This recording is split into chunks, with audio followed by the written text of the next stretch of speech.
గుంటూరు నగరపాలక సంస్థ సాధారణ సమీక్ష సమావేశంలో గందరగోళం ఏర్పడింది. టీడీపీ జనసేన కార్పొరేటర్లకు మాట్లాడే అవకాశం మేయర్ ఇవ్వడం లేదంటూ పోడియం ముందు బైఠాయించి నిరసన తెలుపుతున్నారు కార్పొరేటర్లు.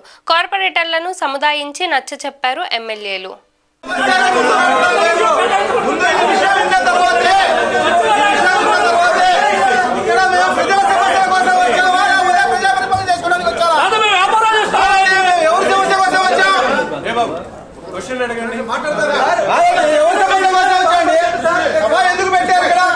కార్పొరేషన్ ఎందుకోసం పెట్టారు, ఎవరి కోసం పెట్టారు?